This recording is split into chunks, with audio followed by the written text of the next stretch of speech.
Hi అండి, నేనైతే ఇక్కడ వచ్చేసి బగారా రైస్ ప్రిపేర్ చేస్తున్నాను. అందుకోసం బాస్మతి రైస్ తీసుకున్నాను. వీటిని మంచిగా నీట్గా కడుక్కొని పక్కన పెట్టుకోవాలండి. ఒక గ్లాస్ బగారా రైస్ కోసం ఒక గ్లాస్ బాస్మతి రైస్ తీసుకున్నాను. అందులోకి 2 గ్లాసుల వాటర్ పోసి ఒక హాఫ్ అన్ అవర్ అయితే నానబెట్టుకోవాలి.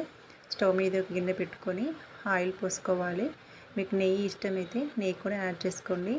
ఆయిల్లో 2 యాలకులు, దాల్చిన చెక్క, స్టార్ పువ్వు, మరాఠీ మొగ్గ, కొంచెం సాజీరా, ఒక బగారా ఆకు వేసుకోవాలి. అలానే సన్నగా చాప్ చేసుకున్న ఆనియన్స్ వేసుకొని ఆనియన్స్ అయితే మంచిగా గోల్డెన్ కలర్ ఫ్రై అయిన తర్వాత కొత్తిమీర, పుదీనా యాడ్ చేసుకోవాలి. కొత్తిమీర, పుదీనా ఎక్కువ వేసుకుంటే చాలా టేస్ట్ బాగుంటుంది. అలానే పచ్చిమిర్చిలు వేసుకొని నానబెట్టుకున్న రైస్ని యాడ్ చేసుకొని అలానే వాటర్తో సహా రైస్ని పోసుకోవాలండి. కుక్కర్ని బట్టి 3-4 విజిల్ పెట్టుకోండి. ఒక 4 విజిల్లకైతే మనకు ఎంతో టేస్టీగా ఉన్న బగారా రైస్ అయితే ప్రిపేర్